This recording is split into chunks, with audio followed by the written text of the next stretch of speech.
You owe me this for dealing with Mom all these years. That was the text my brother sent me right before he wiped out my entire bank account. I looked down at my phone and saw the balance. $0. $185,000, transferred out in seconds. That wasn't just savings. That was the settlement money for my daughter Rebecca's leg surgery. It was the only thing standing between her and a lifetime of pain. And the transaction log made it crystal clear who did it. Travis's iPhone. My brother didn't just steal from me. He stole from a crippled 10-year-old because he felt entitled to a payday. I stared at the screen and for the first time in my life I didn't feel like the nice, helpful sister. I felt like a forensic auditor who just found her next target. Before I tell you how my daughter became the most dangerous person in this family, drop a comment and let me know where you're listening from right now. I want to see who's on our side. You are probably asking the same question the fraud department asked me later. Why did a forensic auditor, someone who hunts financial criminals for a living, give her unemployed brother access to her bank account? Sounds stupid when you say it out loud. But financial abuse doesn't start with a theft. Starts with a story. For 10 years the story in my family was simple. Julia left and Travis stayed. I was the selfish one because I moved 3 hours away to build a career. Travis was the saint because he stayed in our hometown, living rent-free in our mother's basement, supposedly taking care of her. That was the trap. I call it the trap of normalized cruelty. It's when your family convinces you that your success is a form of abandonment, and the only way to earn your forgiveness is to pay for the people you left behind. I didn't add Travis to my account because I was naive. I added him because I was tired of apologizing for existing. I remember the day I did it.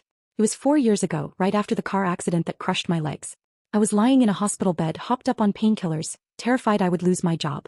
Travis stood at the foot of the bed not asking if I was in pain, but complaining that his truck had broken down and he couldn't get Mom to her appointments. I can't carry everything alone, Julia, he had said, looking at my cast like it was an inconvenience to him. You have the fancy job. I have the burden. So I added him as an authorized user. Just for emergencies, I told myself. Just for gas and groceries for Mom. It felt like buying peace. I thought if I paid enough they would finally stop calling me the selfish sister. I didn't know then that you can't buy peace from people who profit from your war. Over the years, emergencies became a very loose term. An emergency was a bar tab on a Friday night. An emergency was a new gaming console because he was stressed. An emergency was the lease on a brand new truck that cost more than my first car. I saw the charges. I saw every single one. And I let them slide. I drove a 10-year-old sedan with a cracked bumper and squeaky brakes, while my brother drove a $60,000 pickup truck paid for by my overtime shifts. I lived in a rental with questionable plumbing to save money for Rebecca's surgery, while I paid the deposit on Travis's luxury condo because he couldn't pass the credit check. I told myself I was being a good sister. I told myself I was helping him get on his feet. But looking at that zero balance on my phone, the fog finally lifted. I wasn't helping him. I was paying rent for my place in the family. I was paying a monthly subscription fee to be tolerated. Travis didn't steal that money because he was desperate. He stole it because he believed it was already his. In his mind, my money was just compensation for his life choices. He thought I was an endless resource, a tap that would never run dry. But he forgot one critical detail. When you drain the account, you also cancel the subscription. He didn't just take the money. He took the only reason I had to play nice. I closed the banking app and opened my work laptop. The sad, guilty sister died the moment I saw that balance. The woman who replaced her didn't care about keeping the peace. She only cared about the audit. I pulled up the metadata. It was time to see exactly what my brother had been buying with my silence. I cracked my knuckles and logged into the forensic dashboard. 4 years I'd used these tools to track down cartel money launderers and corporate embezzlers. I never thought I'd be using them to hunt my own brother. I didn't just look at the bank app. I pulled the raw transaction metadata. The screen filled with lines of code, but to me it was a map. The money hadn't gone straight into Travis's personal checking account. That would have been too easy, too traceable.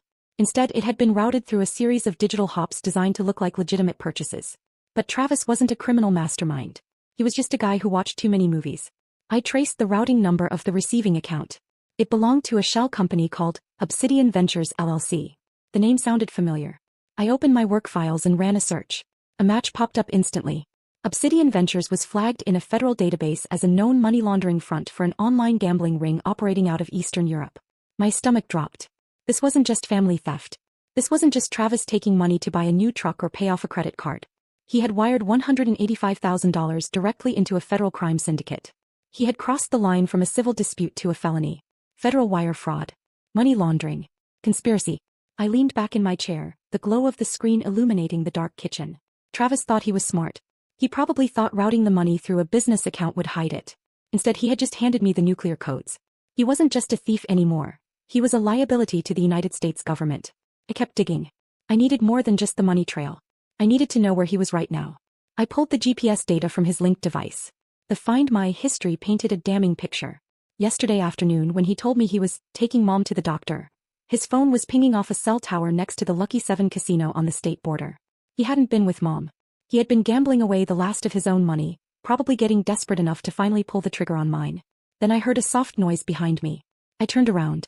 Rebecca was standing in the doorway, clutching her stuffed rabbit. She looked small in her oversized pajamas, but her eyes were wide awake and terrifyingly clear. "Did he take it?" she asked. Her voice was quiet, steady. "Did Uncle Travis take my leg money?" I looked at my daughter. I wanted to lie. I wanted to tell her it was a mistake, a glitch, something I could fix with a phone call. But I was done lying to protect the people who hurt us. "Yes," I said. "He took it all." She didn't cry. She didn't scream.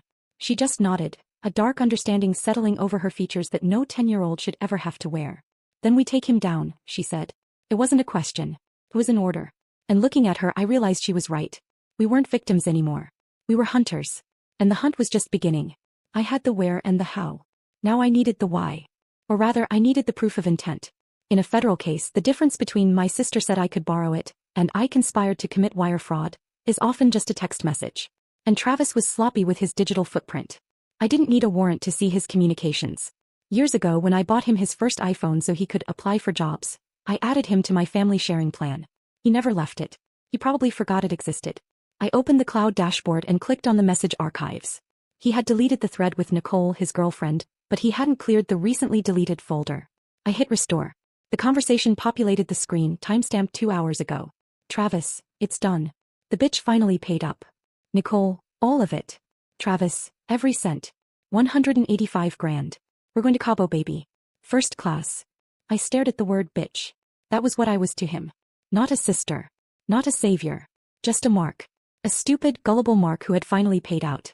He wasn't stealing to pay off a loan shark or save our mother's house. He was stealing to party. He was stealing because he felt he deserved a vacation on my dime. I took a screenshot. That was Exhibit A.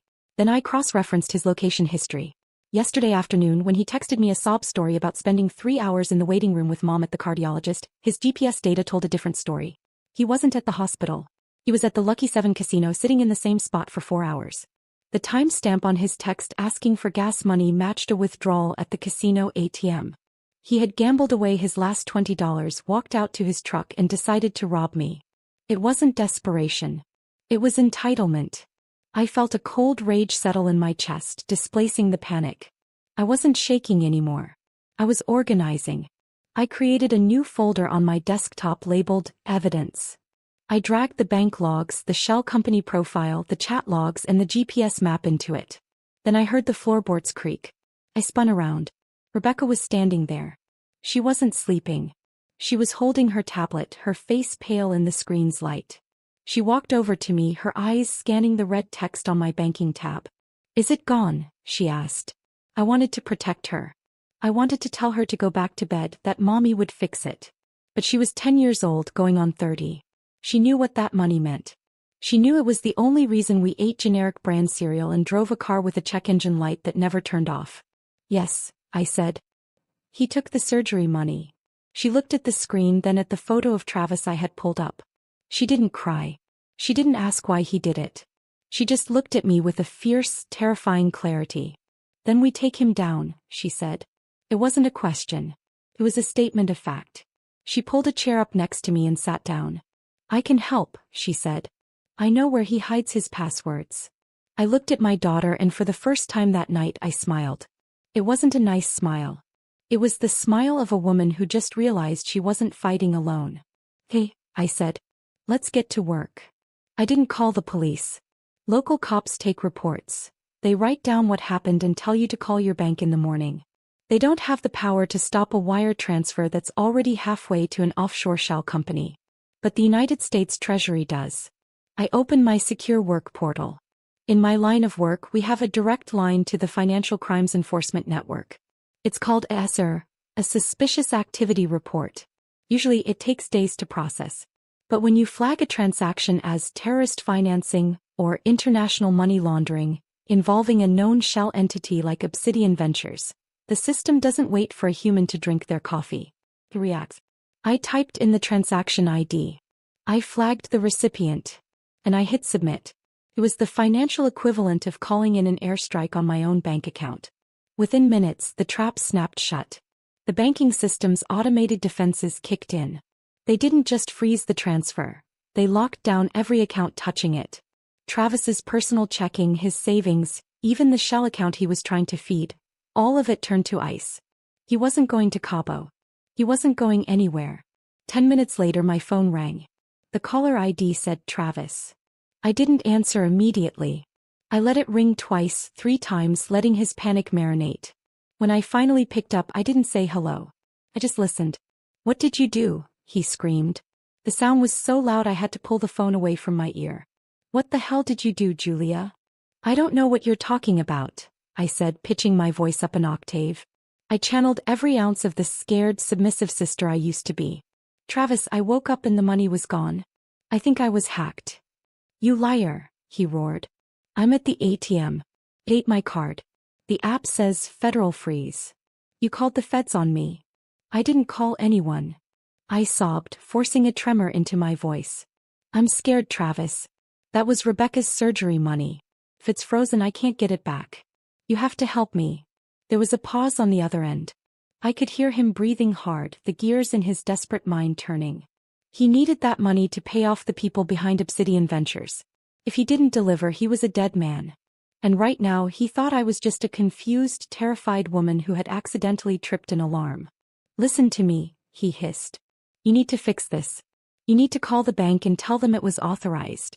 Tell them it was a mistake. Right now." "I don't know what to say to them," I stammered. "I need you here. Please, Travis. Come over. We can sign whatever papers they need. Just help me get the money back." "I'm coming," he said. "And you better not be playing games, Julia. Or I swear to God I'll burn that house down with you inside it." The line went dead. I lowered the phone. My hand wasn't shaking anymore. My face was dry. I looked at Rebecca, who was sitting at the kitchen table, watching me with wide, expectant eyes. "Is he coming?" she asked. "Yes," I said. "He's coming." I walked over to the front door and unlocked it. Then I turned off the porch light. I wanted him to think I was hiding. I wanted him to think he was walking into a house of victims. He didn't know he was walking into a federal honeypot. The SAR report wasn't just a freeze. It was a beacon. By the time Travis pulled into my driveway, he wouldn't just be dealing with an angry sister. He'd be dealing with the full weight of the U.S. government. The trap was set. Now we just had to wait for the wolf. They didn't knock. They attacked the door. The sound of Travis's fist hammering against the wood echoed through the house like gunshots. Outside, I could hear him screaming, his voice pitched high with a frantic, desperate rage. "Open the door, Julia. I know you're in there. Stop hiding and give me my money." He wasn't just talking to me. He was performing for the neighborhood. He was setting the narrative. I was the thief. I was the one holding his property hostage. It was the same tactic he'd used since we were kids. Scream loud enough and people will assume you're the victim just to get some quiet. I looked at Rebecca. She was standing in the hallway, clutching her tablet like a shield. She nodded once. I walked to the door, took a deep breath and disengaged the deadbolt. I swung it open. Travis stood on the porch, face flushed and sweating despite the cold. Nicole hovered behind him, no longer angry, just scared. Finally, Travis snapped as he shoved past me. "You think this is funny? Freezing my accounts." "I didn't freeze them," I said calmly, the same voice I used in court. He spun on me, finger shaking. "The ATM said federal freeze. You called the bank. Fix it. Tell them it was authorized." He truly believed he could bully his way out like he always had. I raced the file folder I'd been holding. "I can't call them," I said. "Because I didn't do it." I handed him the document. The suspicious activity report, Treasury seal stamped at the top. The United States Treasury froze it. He stared at the seal. The words "federal wire fraud detected" were enough. "When you moved $185,000 into a shell account," I said, "you triggered a federal wire. That money was tagged. The moment you transferred it, you didn't send funds. You sent a beacon to the FBI." Nicole whispered, "Bait money?" "Evidence," I said. Travis staggered back. "You set me up. You ratted on your own family." "You're not family," I said. "You're a liability." He tried one last time, claiming he did it for us, for Mom, for Rebecca. I stepped closer. You're not a hero, I said. You're a thief who stole from a disabled child. You're case number 49B. And you're done. Blue and red lights flooded the room. Nicole gasped. Outside, black SUVs blocked the driveway. Travis turned back to me, stripped of arrogance, pleading like a child. Julia, please. I can't help you, I said. You're unauthorized. The door burst open. Federal agents. Hands where we can see them. I watched the cuffs close around his wrists. I watched Nicole cut a deal before the engines even started. I watched my brother dragged out screaming my name. When the street finally went quiet, I locked the door. Rebecca stood in the hallway. Is he gone? Yes, I said. Good, she breathed. Now we can buy the surgery. He got 15 years. The money came back. Rebecca runs now, no pain, no limp. People ask if I feel guilty. I miss the brother I imagined. Not the man who stole from my child. Silence isn't lonely. It's peaceful. And sometimes protecting your future means amputating your past.